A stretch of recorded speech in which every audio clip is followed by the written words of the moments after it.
hay una duda o una pregunta, me la hicieron esta mañana, pero me hizo reflexionar bastante, y es, ¿y por qué tenemos o hasta cuándo tenemos que seguir en un proceso de sanidad o de liberación o de santificación?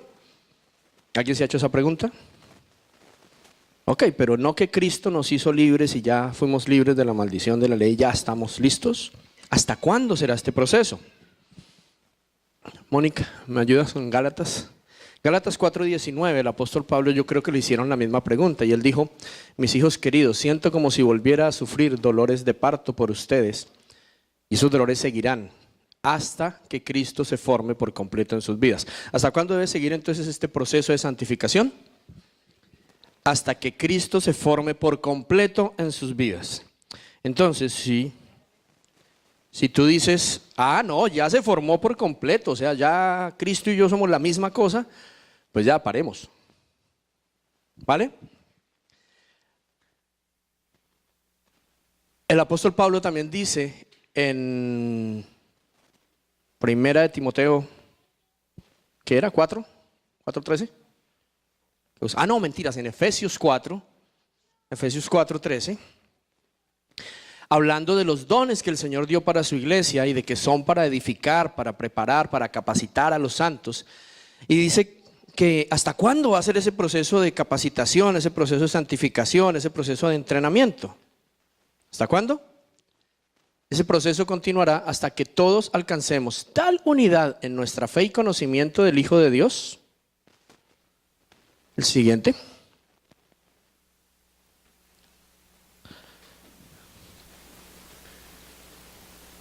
Que seamos maduros en el Señor, es decir, hasta que lleguemos a la plena y completa medida, otras versiones dicen estatura de Cristo. O sea, el proceso de santificación, el proceso de limpieza, el proceso de sacar de nosotros todo aquello que no es, va a continuar hasta que, ¿me lo dejas un segundito? Hasta que lleguemos ¿a dónde? ¿Cuándo terminará ese proceso? A la medida, a la estatura, o sea, hasta que lleguemos a ser como Cristo. ¿Ok? Entonces, ¿por qué seguimos? ¿Por qué buscar más? ¿Por qué verlo de esta manera? Porque tenemos que llegar a ser como Cristo. Entonces, una pregunta que yo suelo hacerme y hacerle, quiero que te la hagas tú mismo esta mañana, es: alguno de nosotros podría decir, por lo menos los que somos papás, los hombres, podríamos decir, no, es que yo ya mejor papá no puedo ser, o sea, yo ya lo di todo, yo soy lo máximo, otro papá como yo no puede haber, ya no hay nada en lo que yo pueda mejorar como padre. Alce la mano el que ya llegó ahí, porfa. No. Como madres, alguna de ustedes puede decir, no, es que yo más de lo que ya como mamá soy, mejor dicho, ¿cierto que no? Como esposos, como esposas, como hijos. No, es que mejor hijo que yo no hay otro. Mejor dicho, no, yo ya boté la tapa, ¿sí? Tampoco, ¿cierto? Ni como empleados, ni como jefes, ni como amigos, mucho menos como ministros de este nuevo pacto que el Señor nos mandó a reconciliar el mundo con Él. Entonces, ¿qué quiere eso decir? Que hasta que eso no se ha formado en nosotros, todavía debemos estar en un proceso. Ahora, ¿quiere eso decir que todos los días nos levantemos a buscar en nuestro pasado a ver qué más hay? No, tampoco.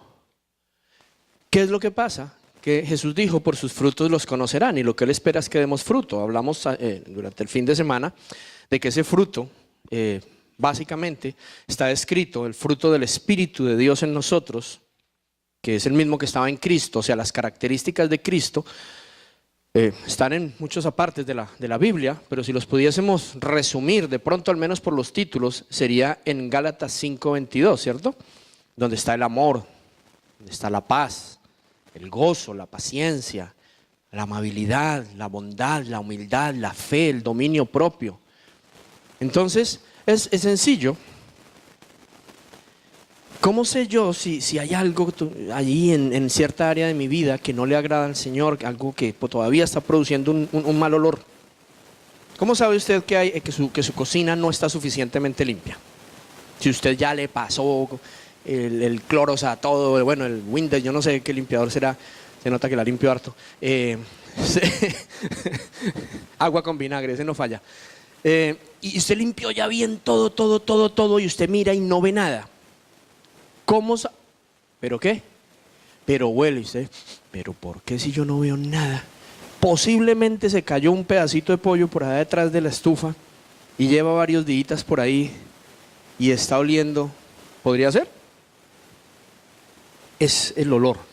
Entonces, en nuestra vida, ¿cómo sabemos que hay algún área o hay algo que todavía deberíamos seguir buscando?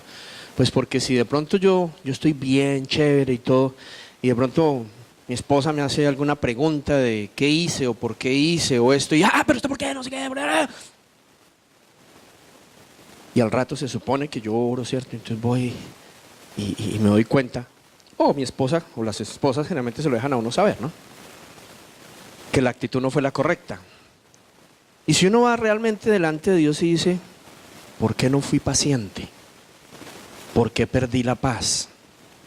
¿Por qué perdí el gozo? ¿Por qué no fui amable con ella? ¿Por qué no fui humilde? Debe ser que hay algo por ahí, que aunque yo veo todo limpio, debe ser que hay algo. ¿Sí o no? Porque se supone que si no hubiese nada, mi actitud debería ser como la de Cristo Jesús, ¿cierto? Entonces ahí es donde debemos decir, ok, Señor, primero que todo ir a orar y decirle, Señor, perdóname, mi actitud no fue la correcta. Si usted va a Efesios 4 por lo menos, verso 30 o 31, le dice que en nosotros ya no debería haber ira, ni gritos, ni hablar mal, ni hablar rudo. Entonces, si eso todavía está y se nos sale a veces, tengo un amigo argentino que decía, si se te desordenan los patitos de fila. Es por decir que se ponía a decir, se me desordenaron los patitos de fila. Entonces, si tú ves que eso pasó, ¿qué es lo correcto? Ir al Señor y pedirle perdón primero porque no lo estamos representando bien. Y segundo, preguntarle al Espíritu Santo, ¿por qué? Entonces, pueda que el Señor te muestre, hombre, pues porque hace 8 días tu esposa te hizo algo y tú no la perdonaste. Y esa falta de perdón pasó de un día para otro. ¿Se acuerdan? Efesios 4, 26, 27. Si se enojan, no pequen al dejar que su enojo se quede ahí y pasen los días para que no le den cabida al diablo, ¿cierto? Entonces, wow, gracias Espíritu Santo. Entonces, ¿qué tengo que hacer? Perdonar a mi esposa, pedirle perdón al Señor por haber guardado ese enojo y cancelarle toda influencia al enemigo que tenga sobre mi vida, toda cabida por causa de ese enojo, ¿cierto? Y ya, quedamos otra vez en paz con todos y en santidad. Hebreos 4:12. ¿Vale? Y digamos que ahí oramos y le decimos, Espíritu Santo, muéstrame por qué algo tan simple me irritó tan fácil. ¿Por qué algo que no me dijeron gran cosa, pero me molestó tanto? ¿Por qué sería? Y oramos y le preguntamos al Señor y el Señor de pronto nos muestra que por allá hace 30 años alguien, nuestra mamá, nuestra profesora, un compañero, un vecino jugando, nos hirió, nos ofendió, nos molestó y nunca lo perdonamos. Por eso es que algo como tan simple me causa tanta molestia. Entonces, ¿qué hacemos? Perdonamos ese evento, pedimos perdón al Señor por haber guardado ese enojo tantos años y ya, simple. No es muy difícil, ¿cierto que no? No es big deal.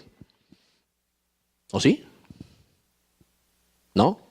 ¿Sí? ¿No? ¿No? ¿Sí? No es una mayor cosa, ¿cierto? Es una oración que puede durar 30 segunditos. Pero la cuestión es que nosotros tenemos que mantenernos en Él.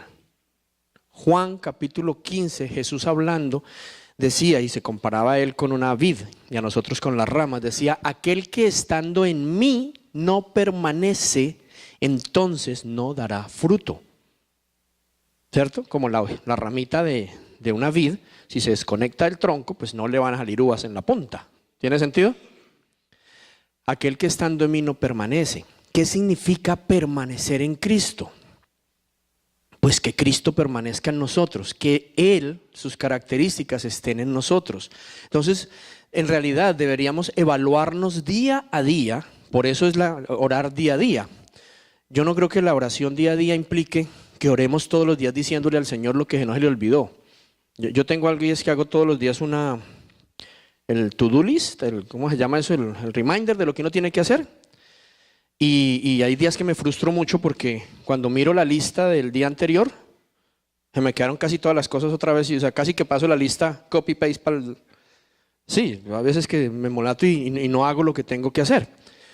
Y pensamos que Dios es igual, entonces como que ya le dijimos el lunes lo que tenía que hacer y como no lo hizo se lo volvemos a recordar el martes y el miércoles y el jueves y el viernes. Debe ser que tiene mala memoria el Señor. No, en realidad deberíamos orar para, Señor, muéstrame esto, pedir perdón por las malas actitudes que tuvimos el día anterior, perdonar a los que a nuestro juicio tuvieron malas actitudes con nosotros y de esa manera vivir día a día en santidad y en paz con todos.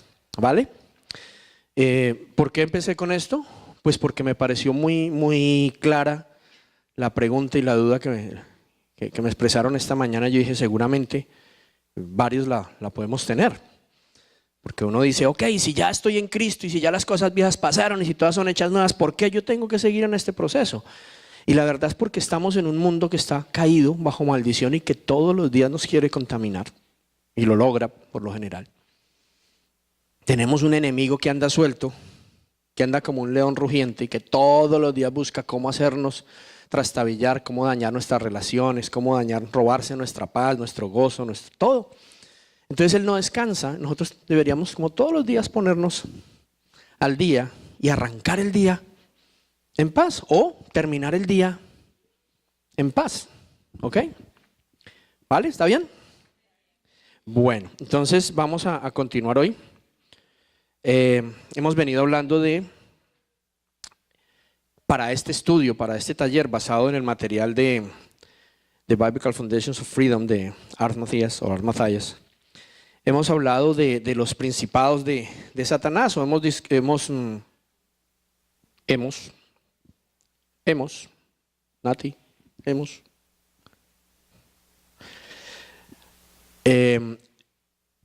hemos clasificado esas armas, esas ataduras, esos principados de Satanás en varios, ¿cierto? Hemos hablado de que la amargura y lo autoamarguro son cosas que nos atan. La incredulidad es algo que Satanás usa para podernos atar y anular.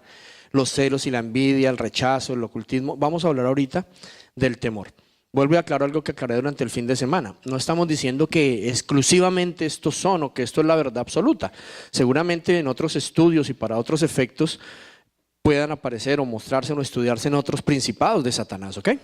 Pero para este efecto, para lo que queremos hablar en cuanto a vivir en libertad, pues vamos a usar estos. Entonces vamos a hablar del temor. ¿Qué es el temor? Si lo buscamos por la definición del diccionario, es la emoción de sentir miedo, es un sentimiento de peligro, de estar nervioso o ansioso. Como sinónimos aparecen estar apenado, estresado, ansioso.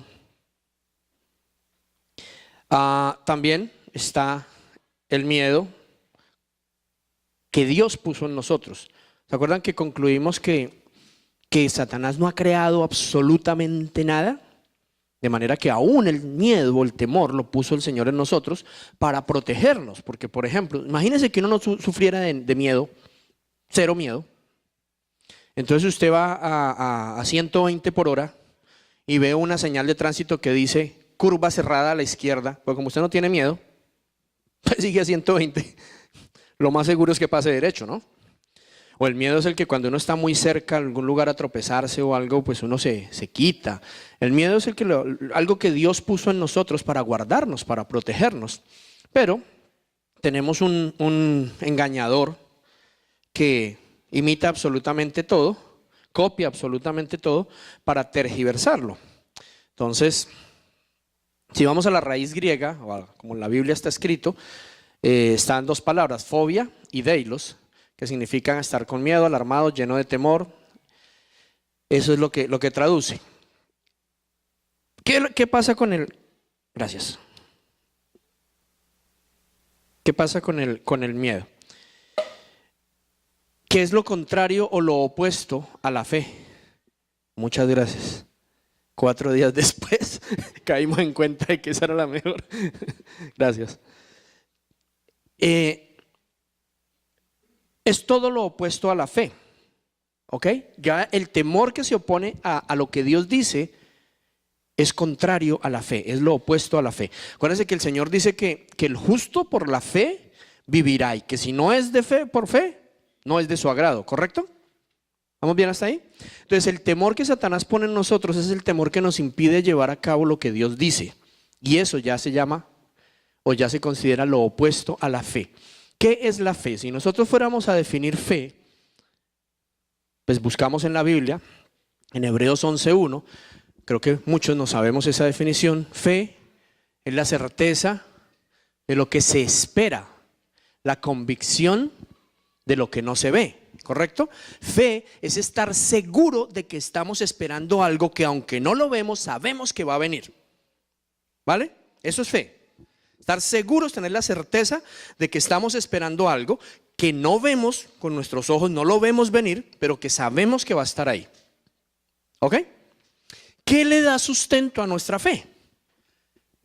Lo único que le puede dar sustento a nuestra fe es Cristo Jesús. Por eso nuestra fe tiene que estar en Cristo. Pero ¿qué significa eso? Que nuestra fe esté puesta en Cristo. ¿Quién es Cristo Jesús? Sí, ya sabemos que es el Hijo de Dios, que es el que murió y se sacrificó por nosotros, todo eso. Pero si fuésemos al capítulo 1 del Evangelio de Juan, dice que Jesús, que Cristo, Jesucristo, era o es la palabra. Que esa palabra era Dios, que esa palabra estaba con Dios, que por esa palabra fue que todo fue creado. La creación fue hecha por la palabra, ¿cierto? Todo fue creado por la palabra. Y luego en Juan 1:14 dice, y esa palabra se hizo hombre y habitó entre nosotros. ¿Ok? Entonces, tener fe en Cristo y que nuestra fe esté puesta en Cristo única y exclusivamente, quiere decir que nuestra fe esté puesta en la palabra de Dios. Eso es lo que le da sustento a la fe. Porque de otra manera uno dice, yo tengo fe. ¿Y tienes fe en qué? No sé, pero yo tengo fe. Entonces realmente no tiene sentido lo que se está diciendo, ¿cierto? ¿Qué significa entonces tener fe? Realmente. Es decir, yo estoy esperando con la certeza absoluta, aunque no lo veo, que lo que Cristo dice, que lo que la palabra dice va a ocurrir. Eso es fe. ¿Lo repito? Tengo la certeza absoluta, estoy totalmente convencido, no tengo la más mínima duda, por eso lo estoy esperando, que lo que la palabra de Dios dice, Cristo Jesús, va a hacer.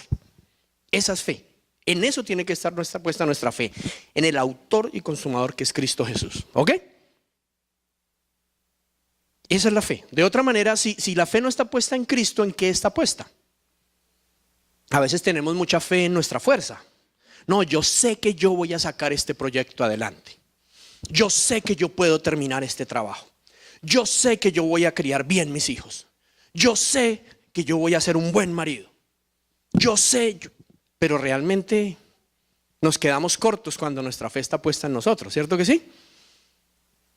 Cualquier gripa fuerte, cualquier mal bajada de un andén y nuestra fuerza puede quedar muy disminuida, ¿o no? Entonces pueda que yo quiera y desee hacer todo y yo diga, sí, yo voy a cumplir y voy a mantener mi casa y yo no voy a dejar que ninguno pase necesidad y mis hijos jamás van a pasar por nada. Es un deseo. Pero de ahí a que podamos estar ciertos de que eso va a pasar, pueda que no. ¿Me están siguiendo? ¿Por qué nuestra fe tiene que estar puesta única y exclusivamente en la palabra de Dios? Porque la palabra de Dios es lo único que no cambia, que es eterno, que no hay sombra de variación en ella. Los cielos van a ser transformados, van a pasar. El cielo como lo conocemos va a desaparecer en algún momento. La tierra va a ser completamente transformada, va a ser removida. Pero su palabra nunca pasará. Es la misma ayer, hoy y siempre. Entonces, lo que la palabra, lo que Dios dijo, Cristo Jesús, hace miles de años, es lo mismo que hoy y es lo mismo que va a ocurrir mientras exista el hombre sobre la tierra. A mí me encanta como el Señor habla, porque Él dice, por ejemplo, mientras exista el hombre sobre la tierra, habrá siembra y habrá cosecha. Mientras el ser humano exista, habrá siembra y habrá cosecha. Entonces, la palabra de Dios, la Biblia, está escrita en un lenguaje agrícola. ¿Para qué? Porque cualquiera la va a entender hace 2000 años, hace 1000 años, hace 500 años o dentro de 1000 años, si es que aún estamos, pues no, tal vez tú y yo no, pero digo, si la humanidad todavía está, el lenguaje va a ser el mismo, la palabra no va a cambiar. Todavía cada persona, el Señor va a decir, usted puede saber si esta persona está conmigo o no por su fruto. Todavía existirá la ley espiritual de que lo que usted siembre, cosecha. Que si siembra mucho, cosechará mucho. Que si siembra poco, cosechará poco. ¿Cierto? Que si se separa de la fuente de vida, que si corta la ramita y la separa del tronco, la ramita se va a ir secando, no va a dar fruto y morirá. Todos esos ejemplos que están en la palabra de Dios seguirán vigentes. ¿Por qué? Porque la palabra no cambia, es eterna. Entonces, si tú puedes tener la confianza absoluta de algo o en algo, pues tú no temes que vaya a pasar algo diferente. ¿Cierto? Si tú confías mucho en una persona, voy a poner un ejemplo que es cierto. Ricardo y yo somos amigos hace muchos años. No es que estemos tan viejos, pero somos amigos hace muchos años. Y en esos años, él jamás ha faltado a su palabra. Entonces yo estoy seguro que si Ricardo me dice, un ejemplo, digamos que yo necesite dinero y le diga a Ricardo, imagínate que necesito $1000. Y Ricardo me dice, mañana antes de las 5 van a estar en tu cuenta. Yo voy a tener la certeza absoluta, aunque miro el saldo y todavía no los veo, de que ahí van a estar. ¿Saben por qué? Porque confío en su palabra.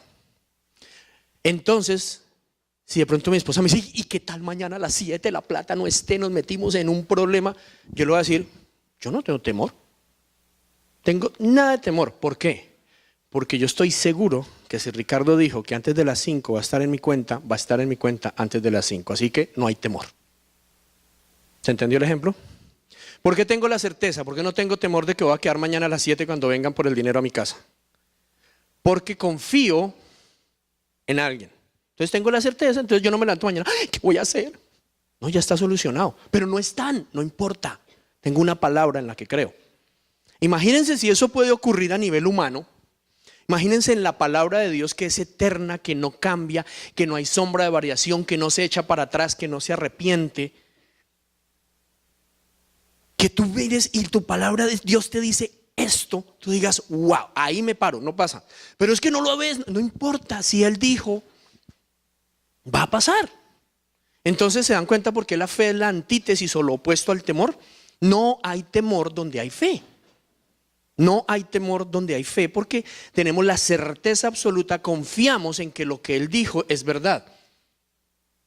Entonces, todas las promesas de Dios son sí y amén, o sea, así son para aquel que en Él cree. Lo repito, todas las promesas de Dios son sí y amén para todo el mundo, para el que cree. O sea, si Dios dice, haz esto y recibirás esto, ¿qué significa? Que yo creí, que tuve fe, que hice lo que Él me dijo. Y luego, por haber hecho lo que Él me dijo, tengo la certeza absoluta de que recibiré lo que Él promete en su palabra. Entonces, si viene alguien y me dice, no, ¿y qué tal eso no ocurra? Yo hice lo que Él me dijo, y como yo hice lo que Él me dijo, tengo la certeza absoluta de que voy a recibir lo que ahí dice. Nosotros a veces no nos damos cuenta y tenemos más fe en cosas humanas que en Dios. Por ejemplo, este ejemplo yo lo he colocado creo que aquí antes, pero no importa que lo volvamos a ver. ¿Qué pasa cuando uno consigue un trabajo? Digamos que uno lleva varios meses sin trabajo, ya está desesperado, está angustiado, ¿cierto? Wow, ¿qué vamos a hacer? Y vas y presentas una entrevista y te dicen, te llaman luego al rato y te dicen, te dimos el trabajo, quedas contratado. Tú saltas de la dicha, ¿cierto que sí? Llamas a los amigos, a los que habías puesto a orar por ti. No, conseguí trabajo. Llamas a la familia, a tu país de origen, le dices, por fin conseguí trabajo, gloria a Dios. Y todo el mundo celebra contigo, conseguiste trabajo.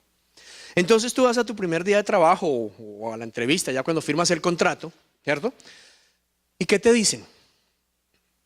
Usted tiene que hacer esto, tiene que hacer esto, tiene que llegar a esta hora, se puede ir a esta hora, este es su lugar de trabajo, sea su escritorio, su locker o su máquina, en la planta, lo que sea. Estas son sus funciones, se espera que usted entregue este resultado, ¿cierto que sí? ¿O no es eso lo que le dicen a uno cuando uno va a encontrar el trabajo? Dependiendo de donde usted se ha contratado, se le pagará en 15 días, en un mes. Mi primer trabajo aquí en London, me pagaron a los 2 meses. Fue limpiando un Home Depot, ¿te acuerdas? Ricardo dice, sí me acuerdo, me tumbaron. Yo me salí y se lo dejé a Ricardo, y a Ricardo no le pagaron. Yo lo hice por muchos meses, pero cuando firmé el contrato me dijeron, pagamos cada 30 días. Pero el primer cheque no se lo damos, o sea, mes acumulado. O sea, trabajé 60 días, todos los 7 días de la semana, entrando a las 4:45 de la mañana, antes de ver mi primer cheque. Dígame si eso no es fe. Claro, porque usted no está viendo nada, pero usted tiene la certeza de que lo va a ver. De otra manera, usted no se madruga todos los días a hacerse un lonchecito y lo que sea, y montarse en un transporte público o en carro, en lo que sea, irse a trabajar las horas que sean, 8, 7, y volverse a su casa y alistarse para el otro día volver a hacer lo mismo por días y tal vez semanas, o en mi caso meses. ¿Y qué es lo único que usted tiene? Una palabra escrita. Una palabra escrita que dice que a usted le van a pagar tanto. ¿Sí o no? Eso se llama fe. Entonces usted empieza a hacer compromisos. Te dice, no, para tal día voy a colocar el pago de esto, lo voy a poner para el día 3 porque yo sé que me pagan el día 30 o el día 1, entonces el día 3 yo voy a hacer este pago. Y empieza usted a organizar su vida conforme a ¿qué? Al dinero que tiene en el banco, a la palabra que tiene, ¿correcto? Entonces usted vive por fe. ¿En qué está puesta su fe? ¿En su jefe o en la empresa que lo contrató? ¿Tiene sentido? Claro. Ahora, ¿qué es la palabra de Dios? Un pacto, un contrato, un agreement. Y tiene condiciones y promesas. ¿Qué es vivir por fe? Vivir cumpliendo las condiciones con la certeza absoluta de que voy a recibir lo prometido. Eso es vivir por fe. O sea, esa es la fe real. La fe absurda es voy a recibir lo prometido así no cumpla con las condiciones. Es la fe de la mayoría de los cristianos, que están esperando que Dios haga algo, pero no han leído la palabra en donde dice que hay una condición. Esa fe es tan absurda como yo ir, firmar el contrato de trabajo, irme para mi casa, de pronto ir a trabajar 1 o 2 días, pero estar seguro de que me va a llegar el cheque. Y entonces cuando no llega el cheque me enojo y voy y hago reclamo. Oiga, ¿qué pasó? Ahí me dijeron que aquí pagaban los 15. Yo no vi nada en la cuenta, no me han consignado. ¿Qué pasó? ¿Cómo así que qué pasó? Pues usted no vino a trabajar. O no entregó el producido. Bueno, cualquiera que haya sido la condición del empleo. ¿Cierto? Usted no cumplió. Como usted no cumplió, pues no recibe lo que usted dijo aquí que me iba a pagar. Sí, pero lea más arriba. Si usted cumple estas condiciones, se le paga. ¿Tiene sentido humanamente hablando? ¿Usted sería tan absurdo irse a reclamar en una compañía, en un jefe que no le pagaron cuando usted no hizo el trabajo? No, ¿cierto que no? ¿Por qué al Señor le reclamamos que no cumplió, que no es bueno, si no cumplimos las condiciones del pacto? Y llamamos a eso fe. Entonces nuestra fe tiene que estar fundamentada y con sustancia. Entonces nunca dejaré desamparado a mi justo, jamás mendigará pan, ni él ni su descendencia. Oh, espectacular, porque yo voy a una iglesia los domingos, nunca me irá mal. Eso no dice la palabra, dice que si eres justo, o sea, si vives en su reino, en su justicia. Entonces ya lo importante es que tú averigües cuáles son las cláusulas y digas, ok, estoy, ahí estoy. Entonces puedes pararte en fe, ¿ok? Dios no nos ha dado un espíritu de temor, No nos ha dado un espíritu, aquí dice timidez, otras versiones dicen no nos ha dado espíritu de temor, sino de poder, de amor y de dominio propio. Alguien preguntaba ayer si timidez era lo mismo que temor. Sí. Sí, una persona tímida es la que tiene miedo de enfrentarse a algo. Dios no nos dio un espíritu de timidez o de temor. ¿Ok? Entonces, si Dios no nos lo dio, ¿quién nos lo dio? Esa es la respuesta para el que se pregunta si será que uno puede resignarse o acostumbrarse a tener temor. No, si Dios no te dio espíritu de temor, entonces, ¿quién te lo dio? Por eso es que es tan importante lo que hablábamos o lo que estamos haciendo, y es el objetivo de este taller, encontrar libertad para poder ser sanos. Vamos a poner un ejemplo de un temor muy común. El temor a hablar en público. ¿Dios te dio temor de hablar en público? ¿No? Acabo de estar en unas conferencias en Orlando, una certificación, y hablaban de este tema, que hay muchas personas que tienen temor de hablar en público. Y que esas personas, muchas de esas personas dan como excusa y dicen, es que yo no nací con la habilidad de hablar en público. Y entonces decía el conferencista John Maxwell, decía, la verdad es que ninguno de nosotros nació con la habilidad de hablar. Ninguno de nosotros nace hablando. ¿Se imagina? Yo estuve en el parto de mi nieta, ¿se imagina que cuando nace el bebé y le diga, pasito, me apretó muy duro? ¿O por qué me pega? O algo así. Yo creo que sale todo el mundo corriendo de la sala de partos, ¿no? Uno no nace hablando, entonces uno tiene que desarrollar la habilidad de hablar y de hablar en público. Entonces pregunta, si hoy en el día presente, indiferente de cuántos años tengas, tienes temor de hablar en público, ¿fue que Dios te hizo nacer con temor? No, en algún lugar se adquirió ese temor. ¿Qué tal si fue de pronto en el kinder? Tenían que hacer algo, cantar o no sé qué, hacer algo y te pasaron al frente y tal vez todos los niños se burlaron de ti. O tal vez la maestra había tenido un muy mal día y el enemigo la usó para decirte, usted no sirve, vaya, venga alguien que sí pueda, que este niño no puede. Y esa herida en tu corazón generó un temor, yo no vuelvo a enfrentarme a un público, así sea el del kinder, porque me va a doler. ¿Podría ser? ¿Sí o no? Entonces, ¿qué o cómo opera la sanidad y la libertad en este caso? Perdonar a quien me hizo ese daño, obviamente cuando lo identifico, desatarme de eso y quitarle toda influencia al enemigo que te dice al oído y tú no te das cuenta, nadie te va a poner cuidado. Ridículo, se van a burlar de ti, te van a señalar, te van a criticar, ni se te ocurra pararte allá, no hagas el ridículo. Uno piensa que esos son los pensamientos de uno, no, esa es la función de Satanás, acusar, para eso están los demonios. Todo pensamiento que no esté acorde con la palabra de Dios no es del Espíritu Santo, y si no es del Espíritu Santo, entonces ¿de quién es? Hablábamos en una sección del taller el viernes de que nosotros no pensamos. Uno no piensa en lo que piensa, uno solo piensa, o más bien cree que piensa. Uy, esa está de Twitter. Uno no piensa en lo que piensa, uno solo piensa o cree que piensa. Me explico. Uno le vienen cosas a la mente y uno sigue ahí. Sí, tú no vas a poder. Sí, no, ya no voy a poder. No, sí, ni lo haga el ridículo. No, ya no paso ni loco. Y uno piensa que está pensando. No, usted está charlando con un demonio. Pero usted cree que está pensando. ¿Qué sería que usted piense? Que usted diga, momentico, ¿quién dice que yo no puedo? Todo lo puedo en Cristo que me fortalece. ¿Quién dice que tengo que tener temor? El temor no viene de Dios, o sea, ¿yo por qué tengo temor? No, Espíritu Santo, revélame de dónde viene este temor y Satanás deja de decir bobadas que no te quiero poner cuidado. Y empiezas a hablar con el Espíritu Santo y empiezas a pensar en lo que estás pensando y vas a deducir que estás admitiendo pensamientos que no son de Dios, los vas a echar fuera, vas a encontrar la raíz y vas a ser libre. Siguiente vez que te dicen que hables en público, no vas a tener problema. Tú dirás, ¿puro cuento? No, no es puro cuento. Les contaba anoche a algunos, estuvimos en nuestra iglesia en Calgary y hay un líder tremendo allí, que es muy bueno, administrador, es el que siempre es objetivo, el que ve las cosas, o sea, es un tremendo líder. Y en reunión con el equipo y todo eso es tremendo, es como el que tiene bien la cabeza puesta allí. Y entonces le he dicho yo cuando vamos, Hombre, Ramiro, abrí el servicio.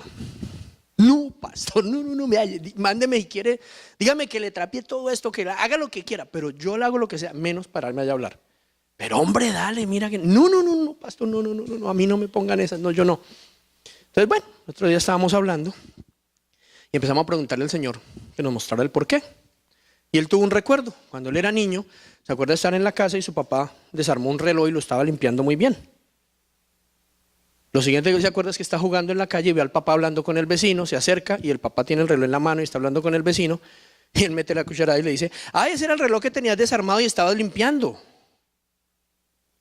Bueno, así quedó la cosa. Al rato el papá lo llama, entra aquí, mijito, y le dio tremenda pela y le pegó en la boca y le dijo, deje de ser metido, usted no tiene por qué andar hablando lo que no sabe, deje de ser sapo, macho, no abra la boca, no sé qué. Y esa fue la raíz por la cual el enemigo le decía, usted no vaya a hablar, usted no abra la boca, porque le va a doler. Y logró atarlo por el temor a no expresar, a no hacer lo que Dios quiere que él haga. Oramos, perdonó a su papá, se perdonó a sí mismo, renunció al temor, todo eso. ¿Qué día predicó? Y fue espectacular. ¿Entiende entonces los efectos del temor y para qué el enemigo quiere usar el temor? Entonces, quiero que vayas siendo consciente de algo porque ahorita vamos a orar para renunciar a los temores. Cualquier temor que tú tengas. Un temor muy común también, el temor al rechazo. No, yo mejor no voy por allá. ¿Para qué? ¿Para qué? ¿Para que me hagan mala cara? No, yo no voy. ¿Le ha pasado a alguien? No, alce la mano. Si no te invitan, entonces tú mismo coges el cuchillo y dices, no me invitaron, no me querían ver. Claro, es que yo no soy agradable, claro, no me invitaron, ¿cierto? ¿Te llega la tarjeta de invitación? Eso la fija fue por compromiso. Sí, eso fue por compromiso y por no quedar mal. Porque ellos no quieren que yo vaya. Estoy seguro que no quieren que yo vaya. Eso fue por compromiso. Yo mejor ni me aparezco por allá. Temor al rechazo. ¿Será que Dios nos hizo con temor al rechazo? No. Entonces temor al fracaso. No, este negocio y tal. Y sí, vas para la casa todo emocionado, ¿verdad? No, pero ¿para qué? Si eso no va a resultar de la fe. Para que sea como el negocio la vez pasada que le dijeron también que, eso no. Y esto, yo no, eso ni lo intenté. ¿Para qué nos metemos en eso? ¿Para estar llorando en 6 meses que perdimos la plática? No, temor al fracaso. Miras este curso que para que te cambies de trabajo, sí, voy a hacerlo y te vas todo emocionado y todo. Y mientras al rato te pones a pensar, según tú, y es a charlar con el enemigo, te dicen, pero ¿usted qué va a estudiar eso? Bien perezoso que era usted en la escuela. Y es 1 año. Usted se va a cuitear para los 6 meses. Ni pierda el tiempo. ¿Para qué empieza? ¿Para quedar mal? Eso ni lo haga.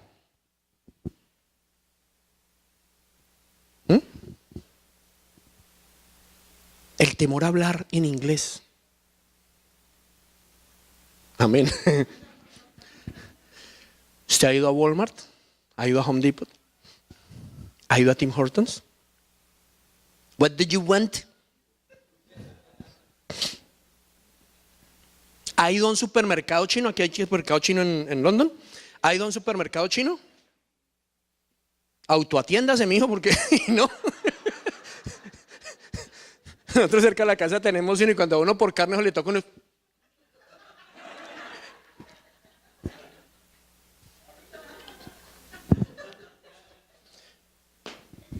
Y hacen billetes, están comprando todo el barrio los chinos. Están comprando el mundo entero. Pero nosotros los latinos, no, yo no hablo bien, tengo acento. Yo no hablo. Pida usted, hable usted. No, tú hablas inglés. No, yo no. Tampoco. Temor. Uno va a Walmart y habla y casi todos. ¿De qué?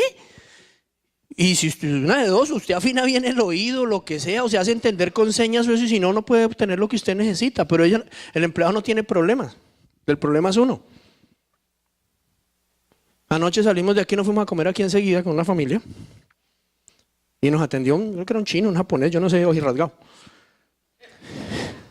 Y yo le estaba diciendo que, porque nos dijeron que ya iban a cerrar, ¿no? Yo le estaba pidiendo algo. Ay, wonton soup. Yo no quería sopa, yo quería arroz, pero wonton soup. Entonces yo le estaba diciendo que si era español, wonton soup.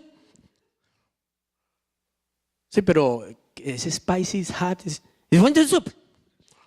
Tráigame wonton soup. ¿Y qué hice? Me tocó tomar wonton soup.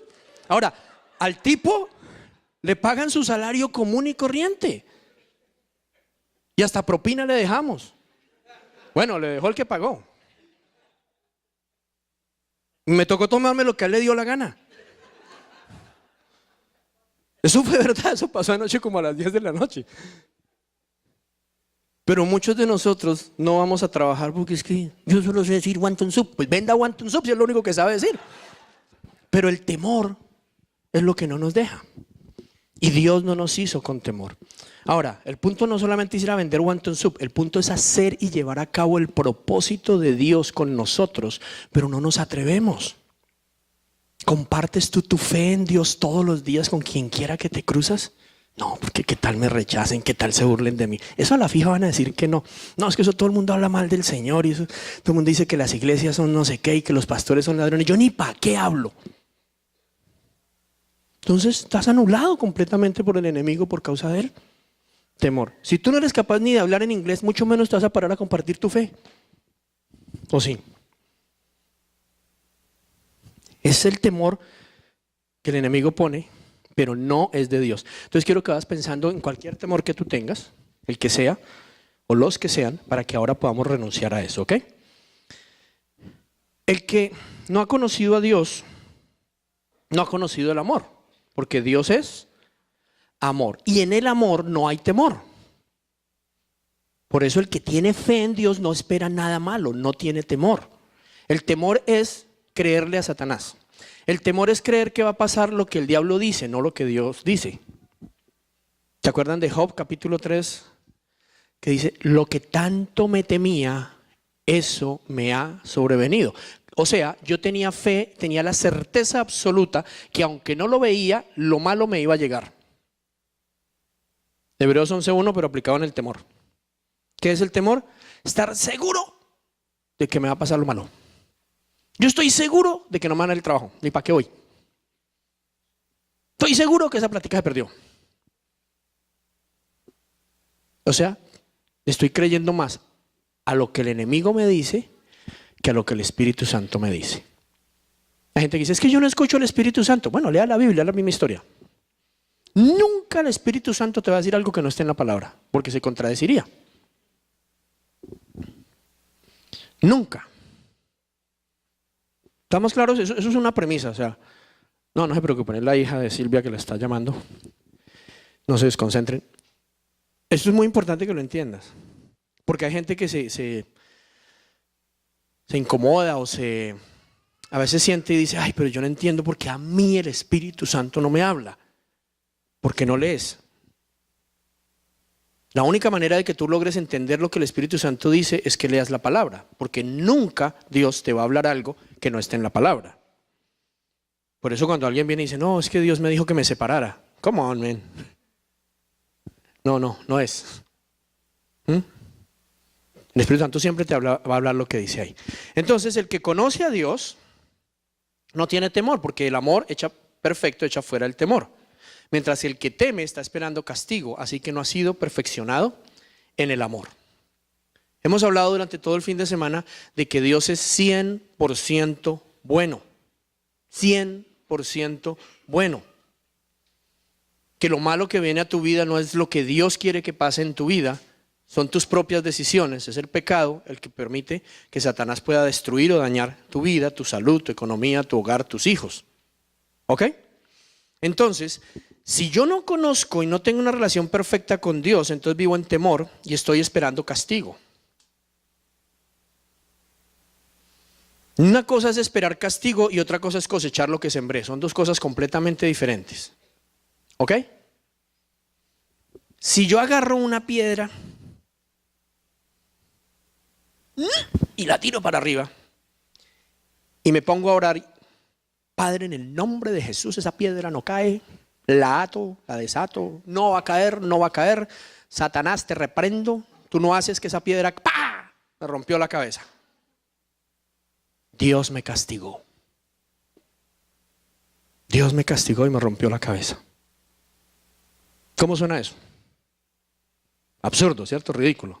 Ok, eso es una ley natural, la ley de la gravedad, no tiene pierde. La palabra de Dios son leyes espirituales.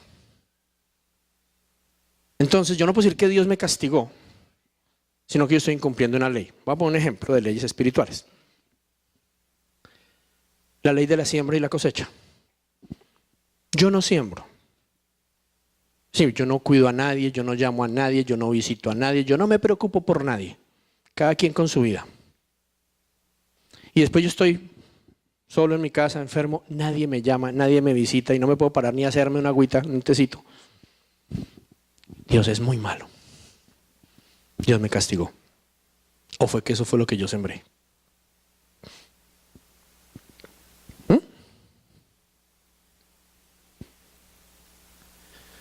¿Alguno de ustedes ha escuchado la expresión, uy, usted es igualito a su papá? O usted salió igualita a su mamá.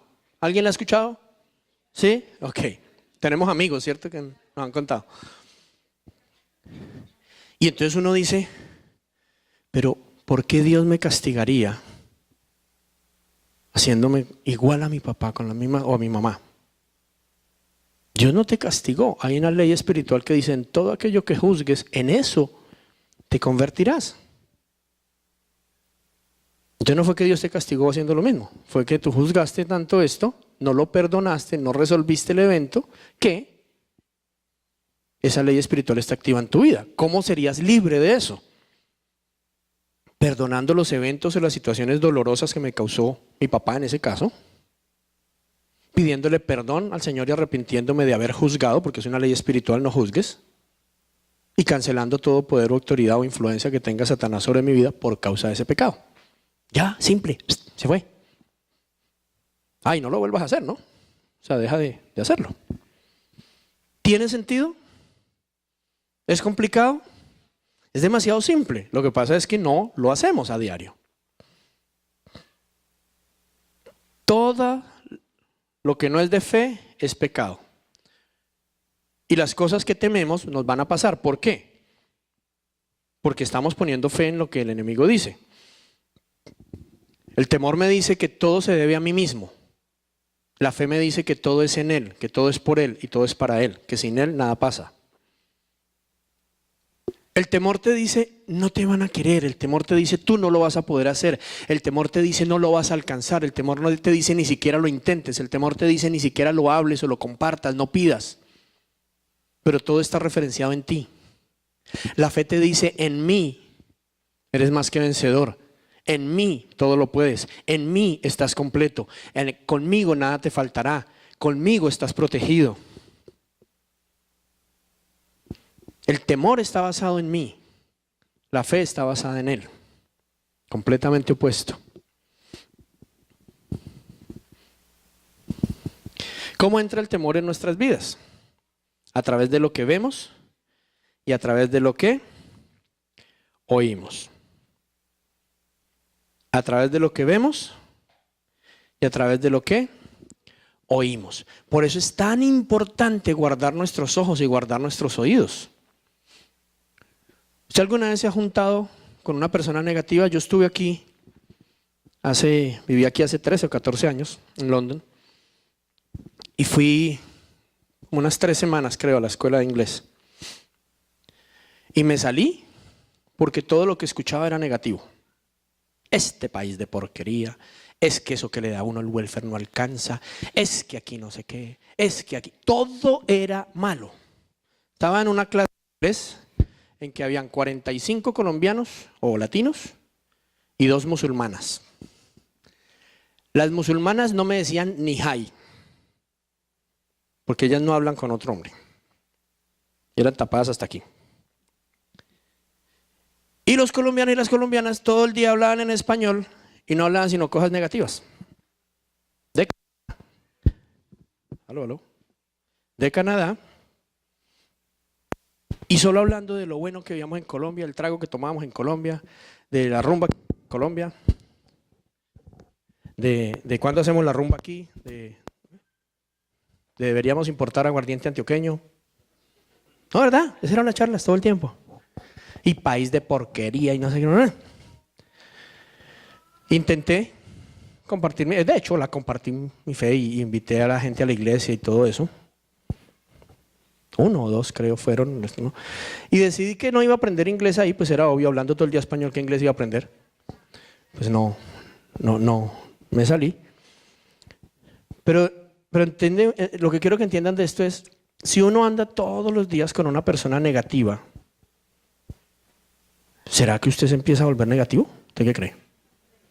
Si todo lo que usted escucha es negativo, un día se descubre usted en su casa diciendo, no, este país es una porquería, aquí no hay nada, esto no sirve. ¿Qué? ¿Usted dónde sacó esas ideas? ¿Eso lo dijo Dios? No. Si usted anda con una persona que todo el día está diciendo, es que no, uno no puede, uno no tiene oportunidades, que nosotros somos sudacas, es que aquí no sé qué, usted se va a convencer de que usted no puede, que usted no sirve, que usted no lo puede hacer. Simple. Si todo lo que usted ve es negativo, entonces finalmente, ¿de qué se está alimentando? De todo lo que usted se alimenta es lo que sale, de todo lo que usted llena su corazón es lo que sale por su boca. Entonces, ¿de qué deberíamos llenarnos? Del amor de Dios, ¿cierto? ¿Qué deberíamos nosotros hacer? Miren, el evangelio, es, ¿verdad? El cristianismo es tan sencillo, tan sencillo. ¿Sabe cómo vivir una vida cristiana victoriosa? Bien sencillo. Lea su Biblia, medite en su Biblia, haga lo que su Biblia dice, entonces va a venir entendimiento a usted y usted vive en libertad. Más fácil no se puede. Lea su Biblia, medite en la Biblia para que pueda hacer lo que allí está escrito, o sea, obedecerla, y ahí usted un día le cae el 20, como que, y ya, fue libre. ¿Lo repetimos? Lea su Biblia, medite en lo que leyó, póngalo en práctica y cuando usted hace eso por un corto periodo de tiempo, de pronto llega el clic, ¡wow! La entendí y es libre. ¿De dónde sacó eso? Josué capítulo 1, verso 8 o Juan 8, verso 31 y 32. Mediten esos 2 versículos y lo va a entender. Josué 1, 8 o Juan 8, 31 y 32. Permanezcan fieles a mis enseñanzas o a mis mandatos. Entonces serán realmente mis discípulos y conocerán la verdad y esa verdad los hará libres. Hay que tener mucho cuidado a lo que vemos y a lo que oímos. De verdad, cuide lo que usted hace. Yo no soy legalista, no me considero religioso, así es como yo me veo, espero de verdad ser así. Entonces para mí la música no es pecado. Dice, no, usted escucha música. No, pero a mí no me parece que sea pecado, a mí me parece simplemente una cuestión de sentido común. A mí me parece que si yo todos los días estoy escuchando reggaetón y hip hop, que solo me habla de hacer billete y tener mujeres, pues tarde que temprano mi única motivación en la vida es hacer billete y tener mujeres. ¿Sí o no? Si usted ve pornografía y considera que no es malo, pues usted qué va a terminar haciendo tarde o temprano. Lo que ve hacer ahí. Va a terminar considerando que su pareja no es suficiente, que usted necesita algo más. Y posiblemente termine haciendo cosas que usted consideraba terribles, pero que de tanto verlas le vuelven normales. Y posiblemente termine abusando de un niño, de una niña. ¿Por qué? Porque es lo que está viendo. Entonces lo que usted ve lo alimenta, se vuelve parte de su manera de pensar y usted termina haciendo lo que usted piensa. ¿Se entiende lo que estoy tratando de decir? Si usted solo ve videos de cómo hacer billete, de cómo ser exitoso haciendo billete, cómo haciendo billete, pues usted se vuelve una persona codiciosa, avara, que lo único que usted considera valioso en la vida es hacer billete. ¿Tiene sentido? Si usted solamente se enfoca y utiliza todo su tiempo y todo lo que ve son videos y lee libros y todo eso acerca de cómo tener un cuerpo espectacular, Pues usted termina convencido de que si se le sale un pequeño bananito, usted no sirve, no vale, nadie lo va a querer. Ojo, yo no estoy diciendo que uno no haga billete, yo no estoy diciendo que uno no se cuide el cuerpo, yo no estoy diciendo que uno no haga ejercicio, yo no estoy diciendo que uno no coma bien. Yo no estoy diciendo eso. Pero lo que estoy diciendo es si uno solo se alimenta de algo, pues eso es lo que termina convencido que es. Y el problema que tenemos nosotros, y especialmente estoy hablando de los cristianos, es que nos alimentamos de todo en abundancia y de la palabra de Dios. Entonces la mayoría de cristianos que hacen, se suscriben al devocional de alguien. Rick Warren, Joel Osteen, Iván Méndez, cualquiera de los que hacemos y escribimos un devocional. Entonces usted recibe por lo menos el devocional de nosotros, no hablemos mal de nadie. Usted recibe el devocional de nosotros. ¿Y qué es el devocional de nosotros? Pues un versículo bíblico y yo explico lo que yo entendí. Pero es que eso no es alimentarse de la palabra de Dios. Chévere. Y gracias por seguirnos. Pero si usted no se sienta todos los días y se come un buen plato de palabra, por lo menos un capítulo, y medita en él todo el día, usted no va a estar fuerte. Pero se ve un video de superación personal y hace los 22 pasos y hace todos los ejercicios y empieza a declarar positivo y va y toma la foto de la casa más bacana que usted ve en London y la pone en la nevera y declara que esa es su casa y va y toma la foto del carro que anhela y dice ese es mi carro en el y yo me concentro. Pues usted termina siendo una persona que vive para eso, pero no espere recibir lo que Dios le promete: paz, gozo, paciencia, todo lo que el Señor tiene para nosotros. No espere recibirlo de esa manera. Esos métodos son copiados de la Biblia. Pero ¿cómo vence usted el temor? ¿Cómo es libre de cosas como la ansiedad, por ejemplo? El estrés, la angustia. Venciendo el temor como Dios dice. Vamos a hablar un poquito de la parte médica. A veces se me olvida que esto es que es parte del taller y empiezo a predicar. ¿Qué produce el temor? El temor produce un exceso de adrenalina y de cortisol que a largo tiempo produce una debilidad en el sistema inmunológico. Eso es lo que la ciencia médica llama vivir en la zona roja. Ayer hablábamos de que Dios nos creó para vivir en algo que se llama paz. Los médicos lo llaman la homeostasis o homeostasis. ¿Y qué significa? Que cualquier cosa que sucede tú perdonas y mantienes aquí. ¿Cierto? Nada pasa para el otro día. Tú mantienes todos los días bien chévere, como Dios te hizo. Pero resulta que viene alguna situación que te molesta, te estresa, te asusta, y se genera en el organismo algo que se llama una respuesta de pelea o huida. Fight or flight. Pelea o huida. Y es que hay una descarga fuerte de adrenalina por el sistema nervioso que en un nanosegundo llega a todos tus órganos y produce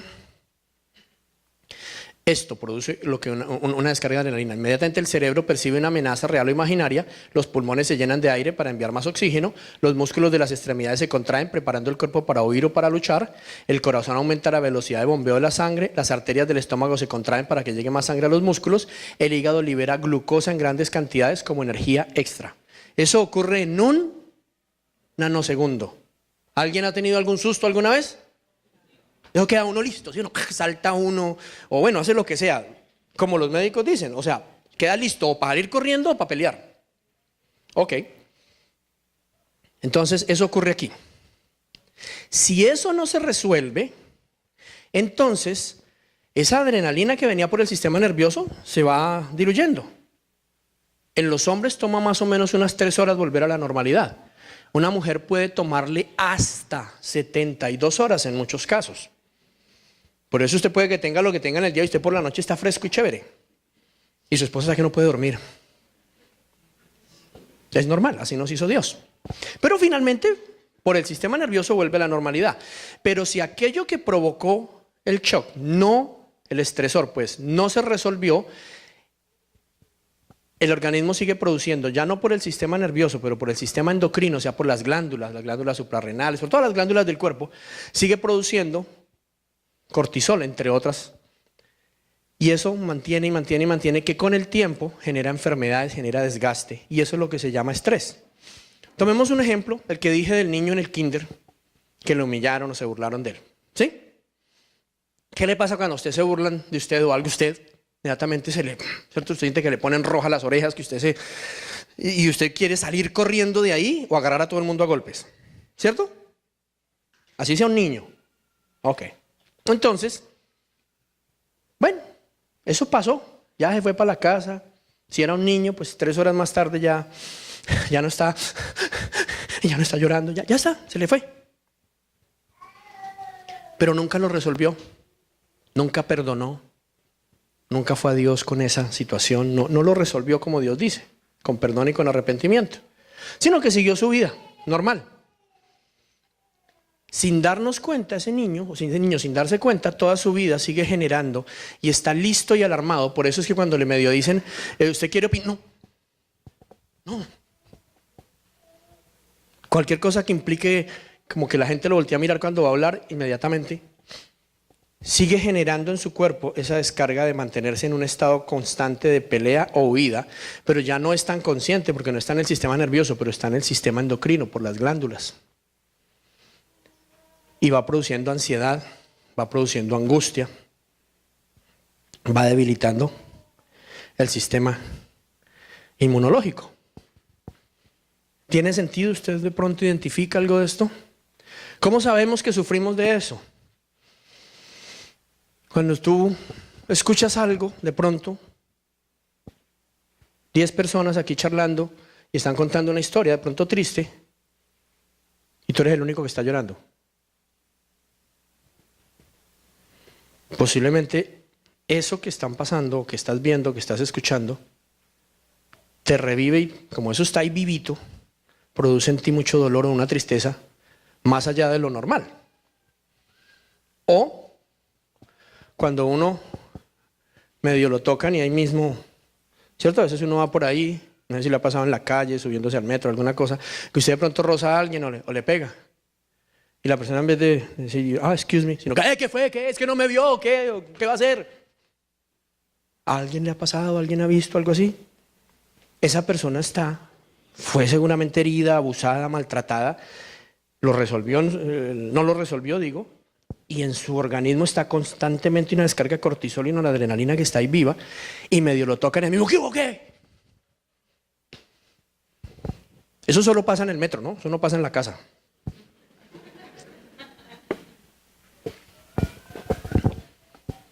¿Puede pasar?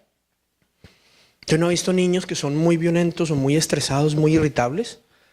Un niño que me dio algo, están aquí jugando y otro niño le quita algo y saca y ¡ta! Uy, man. No es que mi niño nació así, él es va a ser tremendo. No, ¿cómo?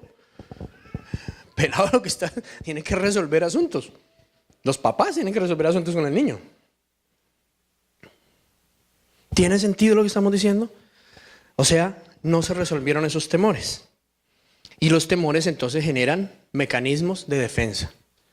Mecanismos de defensa pueden ser de muchas maneras. Por ejemplo, una persona muy irritable, ¿qué es lo que está diciendo? Yo antes de que me hagan, yo pongo un muro aquí de que a mí nadie me toca para que nadie me vaya a hacer daño.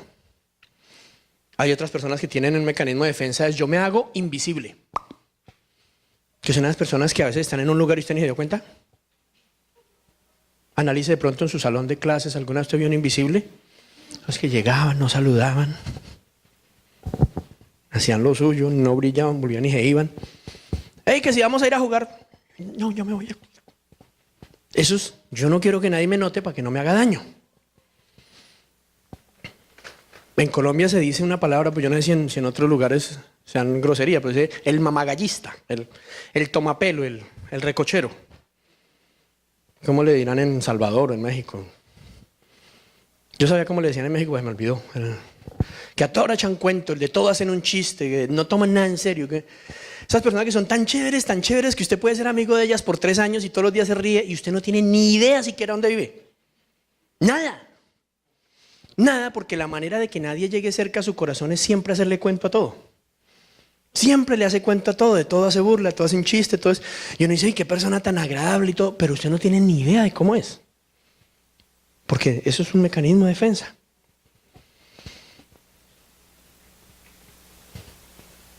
¿Por qué son equivalentes la fe y el temor? La fe y el temor son equivalentes porque o hay uno o está el otro. Usted no puede tener fe y tener miedo al mismo tiempo. Las dos cosas son opuestas. Una reemplaza a la otra. ¿Ok? Si usted tiene fe, no tiene temor, no tiene miedo. Y si usted tiene miedo, quiere decir que no tiene fe. ¿Dónde está usted enfocado? ¿En qué se enfoca? ¿En lo que Dios dice o en lo que el enemigo dice? ¿Dónde está tu confianza? Temores que nos atormentan, pues temor a la crítica, a la muerte, al dolor, a hablar en público, a la depresión, a la responsabilidad, a la oscuridad, al futuro, a quedarse solo, a quedarse sola, al cambio, a la sangre, al fracaso, a la muerte, a ser padre, a los gérmenes, a un montón de cosas. ¿A qué le tienes miedo tú?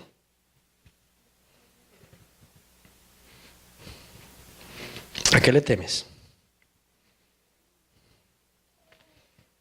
Creo que después de todo lo que hemos hablado podemos concluir que tener miedo es pecado.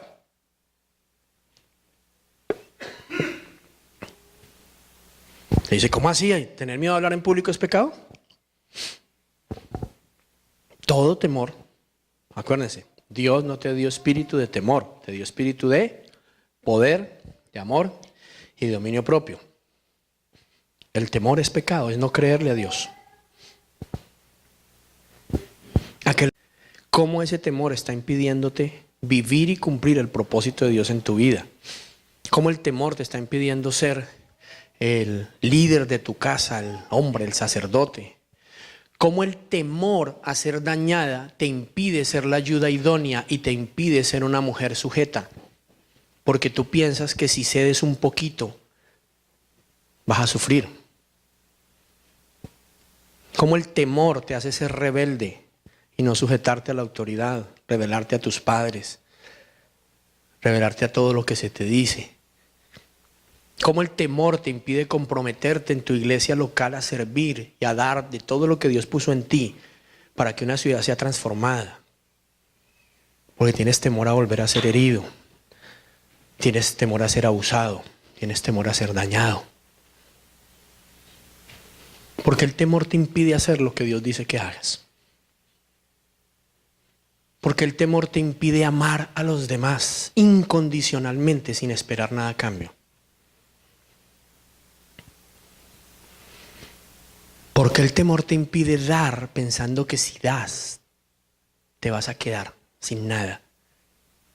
Si Dios te dijo, da y se os dará.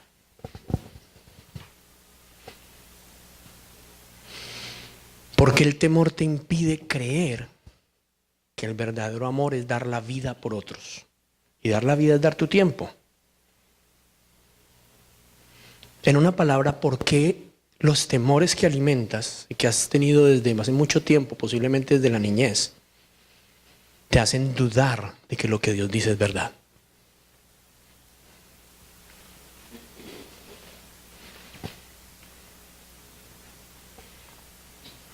Una constante en la iglesia de Cristo. Aunque usted no lo crea, los pastores y los líderes espirituales somos seres humanos. ¿Usted sabía eso? La mayoría de los cristianos no.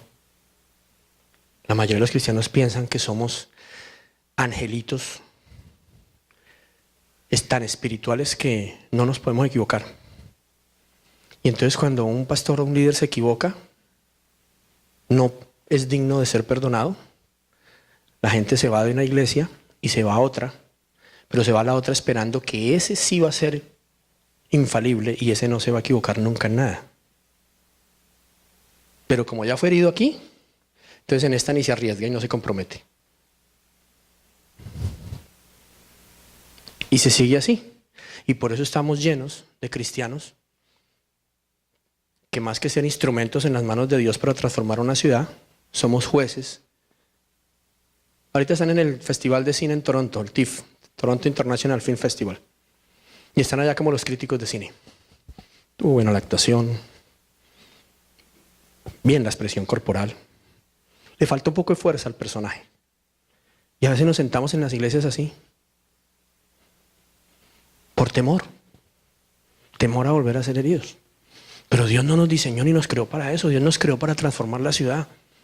London necesita mucha transformación. Yo vivía acá y yo me acuerdo, ojalá que eso haya cambiado, pero yo me acuerdo que esta ciudad cogió fama, y creo que especialmente por los colombianos, yo no sé, por las separaciones. Estoy hablándoles hace, ¿cuántos que vivimos acá? ¿Como 12 años? ¿11 años? ¿12? Pero eso separaba a todo el mundo, o sea, la gente llegaba acá y se separaba. Por montones, eso era una separación, una cosa impresionante. ¿Será que eso hay que revertirlo? Claro, y lo único que lo va a revertir es la fe en el Señor, el amor a Dios, el perdón, la reconciliación. Pero solamente lo puede dar el que conoce al Señor. Y nosotros somos los que lo conocemos, entonces ¿quién lo va a dar? ¿Ontario Works? No creo. Ontario Works, por el contrario, van y le dicen, no, es que estamos peleando con... No, pues entonces aplique usted aparte y sepárese y a usted se le da tanto, a usted le da tanto. Listo, solucionado el problema. ¿Restauración de familia? No, es que mis papás esto, no sé qué, en vez de vamos a ver cómo solucionamos y que haya perdón y puedan avanzar como familia, pues no, váyase de la casa y se le asigna tanto. ¿O no? Cuando yo vivía aquí eran $500, 550. Entonces un muchacho iba y se quejaba en Ontario Bus y le daban 550 para que fuera a vivir para un shelter y tuviera para los cigarrillos. Los únicos que podemos restaurar esta ciudad y restaurar el mundo con Dios, una familia a la vez, somos nosotros, los que conocemos el amor del Señor. Pero Satanás nos tiene anulados por causa del temor. Y el temor es el resultado de eventos, de heridas que recibimos que no solucionamos, que no perdonamos, que no sanamos y por ende vivimos temiendo volver a sufrir lo mismo. Temiendo volver a recibir esa misma herida. Si eso estuviera sano, sería como cualquier cirugía, cualquier herida que está sana. Yo les contaba ayer, estuve en Medellín con un amigo y de hecho me acuerdo que estábamos molestando ahí, no sé si alguno vio una foto que uno tenía la camiseta de Superman, el otro la de Batman y ahí me dieron la del Chapulín Colorado. ¿Sí la vieron? Eso, en ese momento estamos ahí, entonces se quita la camiseta y tiene una cicatriz de aquí hasta aquí, así. Tremenda cicatriz. Y, uy, me impresionó, porque él es bien joven. Digo, uy, ¿qué fue eso? No, que me contó que había tenido un problema en un riñón y que lo tenía tapado y le tuvieron que abrir unos tubos y no sé qué. Pero, tremendo. Me decía, sí, eso fue tremendo. Y yo, ay, no duele. No, eso fue así cuando tenía no sé cuántos años. Eso es una herida sanada. Entonces no quiere decir que uno vaya a negar o a decir, no, a mí no me hicieron daño, a mí no se burlaron de mí, a mí no me abusaron mis papás, no es a negarlo. Pero es poder decir, sí, esto fue, me sacaron el riñón y que no diga, sí, yo fui abandonado por mis padres, pero aprendí a conocer el verdadero amor de un padre. Sí, a mí me violaron cuando era pequeñito. Pero el Señor restauró mi vida y mi sexualidad. Sí, yo estuve en la cárcel y fui un desastre.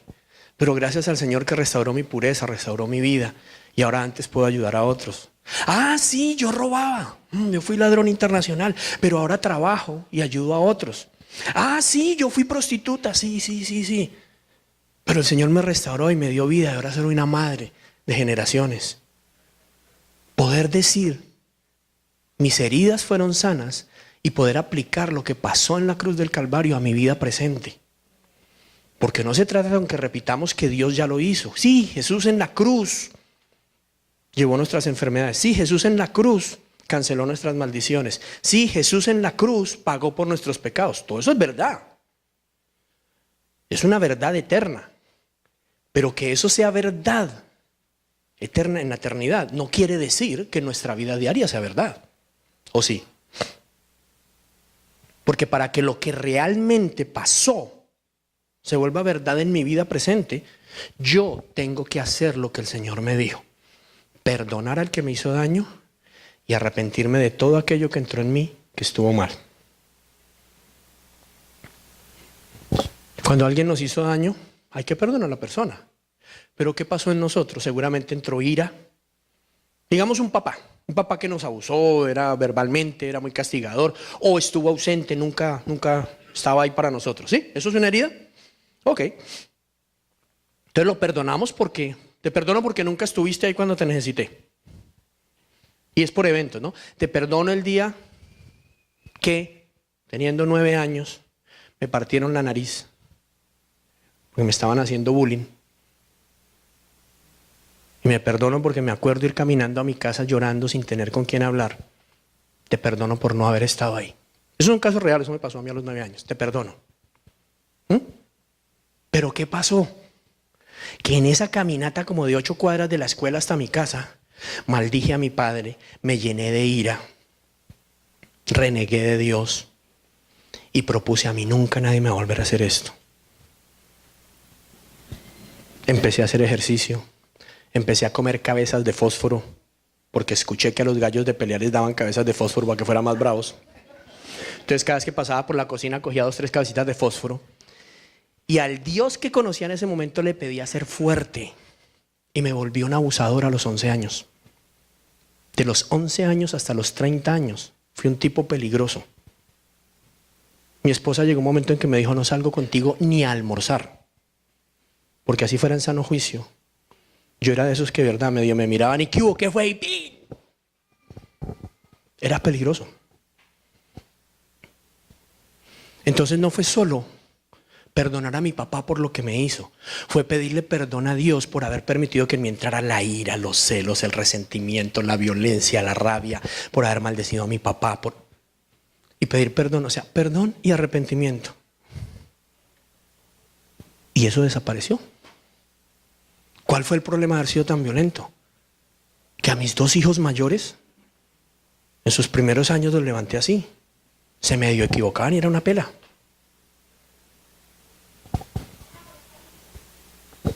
Todo eso desapareció. ¿Por qué? Porque Cristo me hizo libre en la cruz del Calvario hace 2000 años. Amén, ¿sí o no? Pero eso no se hace efectivo en la vida de uno hasta que uno cumple las condiciones del contrato. Jesús dijo, cuando ustedes oren, perdonen a todo el que los ofendió y entonces mi Padre que está en los cielos lo perdonará. Porque si usted no perdona al que lo ofende, tampoco su Padre que está en los cielos le perdonará.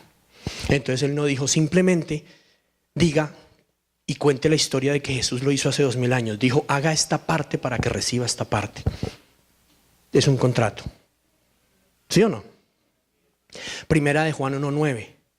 ¿Ya están nuestros pecados pagados en la cruz del Calvario hace 2000 años? ¿Sí o no? Sí, efectivamente sí. Eso es una verdad en la eternidad. Pero la palabra de Dios dice en Primera de Juan 1:9. Confiesa tus pecados a Dios y Él es fiel y justo para perdonarte y librarte de toda maldad. Entonces no basta con que yo diga que Cristo murió en la cruz hace 2000 años. Eso es verdad. Pero si yo no confieso mis pecados a Dios uno a uno, no soy perdonado ni librado de toda maldad. ¿Se entiende el punto? Entonces es la aplicación diaria. A eso se refería Jesús cuando dijo, ustedes tomen cada día su cruz, niéguense a sí mismos y síganme. Cuando a Jesús le preguntaron cómo orar, Él les contestó, cuando ustedes oren, oren así. Mateo capítulo 6, verso 9 al 15. Ojo con este detalle. Eso es lo que se conoce popularmente como el Padre Nuestro, ¿cierto? Pero a nosotros, especialmente en Latinoamérica, nos lo enseñaron en la clase de religión o en el catecismo. ¿Sí o no? Y no nos enseñaron hasta el verso 15. Nos enseñaron hasta el verso 13. ¿Quieren que lo leamos? Como está escrito en cualquier Biblia. Mateo 6.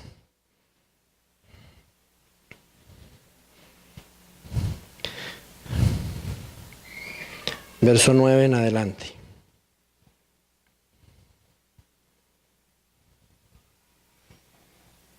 Dice, lo voy a leer en Nueva Versión Internacional, si les parece bien, aunque pues todos dicen básicamente lo mismo, pero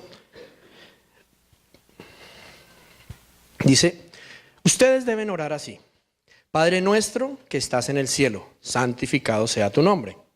Venga tu reino, hágase tu voluntad en la tierra como en el cielo. Danos hoy nuestro pan cotidiano. Perdónanos nuestras deudas, así como también nosotros hemos perdonado a nuestros deudores. Y no nos dejes caer en tentación, sino líbranos del maligno, porque si perdonan a otros sus ofensas, también los perdonará a ustedes su Padre Celestial. Pero si no perdonan a otros sus ofensas, tampoco su Padre les perdonará a ustedes las suyas. No sé si usted entendió, porque hice el énfasis.